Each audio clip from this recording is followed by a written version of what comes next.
saya atas nama Yohana Putri Indawati Samin dari PGSD 2021E. Di sini saya akan menjawab 10 soal yang Ibu berikan untuk ujian mid semester Bahasa Indonesia. Yang pertama tentang sifat-sifat bahasa.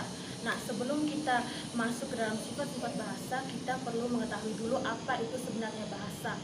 Bahasa itu adalah sistem lambang bunyi yang digunakan oleh manusia untuk menyampaikan suatu ide, pengertian, atau konsep sehingga dapat dipahami oleh sesama. Nah, sifat bahasa itu yang pertama adalah bahasa itu bersifat fleksibel. Fleksibel di sini maksudnya adalah bahasa itu mudah mengalami perubahan. Jika ada pengaruh-pengaruh dari luar, maka bahasa Indonesia itu bisa saja mengambil perubahan itu untuk dikembangkan ke dalam bahasa Indonesia itu sendiri sehingga mengalami perubahan. Nah, contohnya di sini adalah dulu bahasa Indonesia itu kata dulu itu dengan ejaan DOLOE itu dibaca dulu. Nah, setelah mengalami perubahan pada saat sekarang ini bahasa Indonesia itu kata dulu bukan lagi dieja dengan DOLOE tetapi dengan DULU. Nah, yang kedua adalah bahasa Indonesia itu bersifat dinamis. Dinamis di sini adalah bahasa Indonesia itu mudah diterima di kalangan masyarakat, sehingga masyarakat itu dengan senang hati tanpa paksaan menerima bahasa Indonesia itu dan dipakai di dalam kehidupannya sehari-hari. Yang berikutnya adalah bahasa itu bersifat konvensional. Konvensional di sini adalah bahasa itu memiliki hukumnya sendiri. Jadi bahasa itu tidak serta-merta diciptakan semena-mena tetapi dengan aturan-aturan yang ada. Yang berikutnya adalah bahasa itu bersifat universal yang artinya mendunia. Jadi tidak mengherankan jika kita mendapati beberapa bahasa dari negara lain itu mengalami ciri yang sama dengan bahasa Indonesia. Salah satu bahasa yang mengalami ciri yang sama dengan bahasa Indonesia adalah bahasa Tagalog. Yang berikutnya adalah bahasa itu bersifat sistem lambang. Yang dimaksud dengan sistem lambang di sini adalah bahasa itu adalah suatu ungkapan dari pengertian ide, konsep yang ingin disampaikan seseorang kepada orang lain yang diungkapkan melalui kata-kata atau bahasa. Sistem lambang fenomis yang berikutnya adalah sistem lambang itu dibentuk dengan aturan-aturan yang ada. Dan yang terakhir adalah sistem lambang itu bersifat universal yang artinya mendunia. Aturan-aturan dunia itu dipakai di dalam bahasa yang kita gunakan. Oke, di sini juga bahasa itu memiliki beberapa fungsi. Di antaranya adalah bahasa itu digunakan sebagai alat untuk kontrol sosial, bahasa itu digunakan untuk berkomunikasi sehari-hari, sebagai bentuk adaptasi sosial, sebagai alat untuk berpikir dan sebagai alat untuk mengapresiasikan diri serta untuk alat menciptakan suatu kreativitas baru. Oke, nomor 3, asal-usul bahasa Indonesia. Nomor 3 adalah sejarah bahasa Indonesia. Bahasa Indonesia itu lahir pada tanggal 28 Oktober 1928 bertepatan dengan Hari Sumpah Pemuda. Sumpah Pemuda itu sendiri merupakan puncak dari persatuan semua pemuda di Indonesia pada masa itu. Nah, bahasa Indonesia sendiri itu merupakan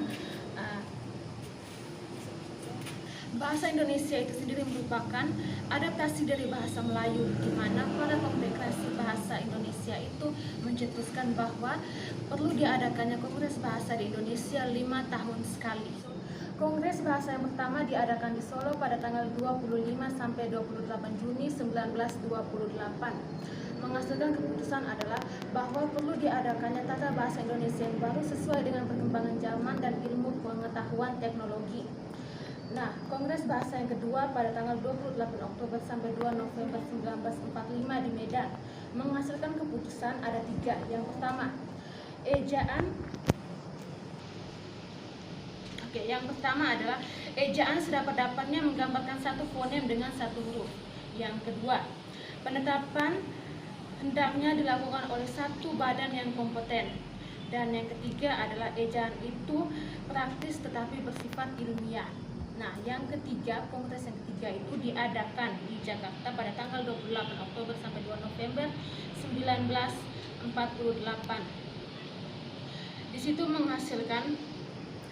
menghasilkan pengertian dan pengembangan bahasa dalam kaitannya dengan kebijakan, kebudayaan, keagamaan, sosial, politik, dan ketuhanan nasional. Kongres Bahasa yang keempat dilaksanakan di Jakarta pada tanggal 21 sampai 26 November 1983. Yang kelima dilaksanakan di Jakarta juga pada tanggal 27 Oktober sampai 3 November 1988. Dilaksanakan tes bahasa yang keenam dilaksanakan pada tanggal 28 Oktober sampai 2 November 1993 di Jakarta. Dan yang ketujuh dilaksanakan pada tanggal 26 sampai 30 Oktober 1998 di Jakarta. Yang yang ke-8 dilaksanakan di Jakarta juga pada tanggal 14 sampai 17 Oktober 2003. Yang berikut dilaksanakan lagi-lagi di Jakarta pada tanggal 28 Oktober sampai 1 September 2008. Dan yang ke-10 dilaksanakan pada tanggal 28 sampai 31 Oktober 2013 di Indonesia. Dan yang keempat, alat penghubung antar daerah dan budaya. Oke, nomor 5, fungsi dan kedudukan bahasa Indonesia sebagai bahasa negara adalah bahasa. Yang pertama sebagai bahasa resmi negara, yang kedua adalah bahasa pengantar dalam negara, dan yang ketiga adalah bahasa resmi kepentingan perencanaan dan pelaksanaan pembangunan nasional serta kepentingan pemerintah. Nomor 6, asal usul bahasa Indonesia. Bahasa Indonesia berasal dari bahasa Melayu. Dasar pembangunan bahasa Indonesia ini disesuaikan dengan perkembangan zaman dan ilmu pengetahuan teknologi atau ITEK. Nah, alasan bahasa Melayu dijadikan dasar dalam pembentukan bahasa Indonesia itu ada 5. Yang pertama, bahasa Melayu memiliki daerah penyebaran yang luas yang tersebar dalam komunikasi, perdagangan, agama, dan sebagainya. Yang kedua, perkembangan bahasa Melayu yang makin luas berdampak di kalangan masyarakat dan sekolah bumi putra pada masa itu. Yang ketiga, bahasa Melayu bersifat terbuka. Yang keempat, bahasa Melayu memiliki bentuk yang sesuai dengan bahasa Indonesia. Yang kelima, bahasa Melayu dipakai sebagai dasar pembentukan bahasa Indonesia. Yang nomor 7, sebutkan 15 contoh kata baku dan kata tidak bakunya. Yang pertama, aluminium, itu adalah kata baku. Kata tidak bakunya aluminium. Nah, yang kedua, analisis. Analisis itu adalah kata baku. Kata tidak bakunya adalah analisa.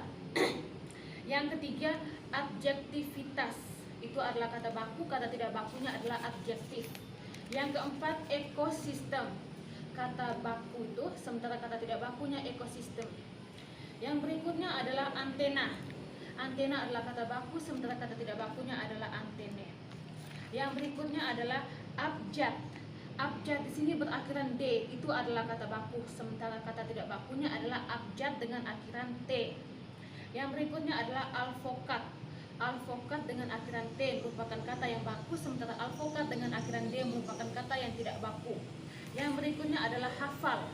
Hafal adalah kata baku, sementara hafal adalah kata tidak baku tetapi sering digunakan oleh masyarakat. Yang berikutnya adalah izin. Izin adalah kata baku, sementara kata tidak bakunya adalah izin. Yang ke-10, lubang. Lubang adalah kata baku, sementara kata tidak bakunya adalah lobang. Yang ke-11 adalah kata antre. Kata antre adalah kata baku, sementara kata tidak bakunya adalah antri. Yang berikutnya adalah apotek. Apotek merupakan kata baku, sementara kata tidak bakunya adalah apotik. Yang ke-13 adalah asas. Asas adalah kata baku menggunakan huruf E, sementara kata tidak bakunya adalah azas. Yang berikutnya adalah astronot. Astronot merupakan kata baku, sementara kata tidak bakunya adalah astronot. Nah, yang berikutnya adalah kata yang ke-15 adalah kata atlet. Atlet merupakan kata yang baku, sementara atlet adalah kata yang tidak baku. Nomor 8 adalah ragam bahasa. Ragam bahasa itu adalah ragam bahasa yang dibentuk karena pemakaian bahasa.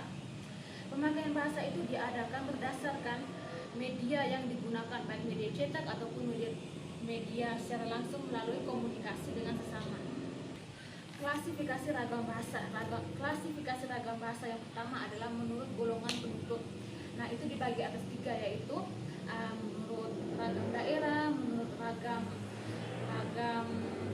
pendidikan, dan menurut ragam penuturnya itu sendiri. Yang berikutnya adalah ragam bahasa berdasarkan situasi pemakainya. Itu dibagi atas ragam bahasa formal, non formal, dan informal. Nah, terus berdasarkan mediumnya itu ada ragam lisan, ragam tulis, bahasa menurut jenis pemakainya adalah ragam bahasa menurut pokok peradaban dan ragam bahasa yang melalui percakapan. Oke, nomor 9 adalah perbedaan ragam bahasa lisan dan ragam bahasa tulis. Ragam bahasa lisan adalah ragam bahasa yang diungkapkan secara langsung oleh seseorang kepada orang lain. Jadi dia itu langsung melalui mulutnya mengutarakan apa yang diinginkan melalui kata-kata. Sementara untuk tulisan itu adalah suatu bahasa yang disampaikan kepada orang lain melalui media cetak, media komunikasi seperti surat kabar, majalah, dan lain sebagainya. Oke, yang ke-10, sebutkan aspek-aspek dalam ragam bahasa lisan. Yang pertama adalah lafal atau pengucapan, yang kedua adalah tempo atau waktu, yang ketiga adalah tekanan saat berbicara. Oke, begitu saja jawaban untuk soal semester ujian bahasa Indonesia dari saya. Terima kasih atas waktunya. Yang pertama, asal usul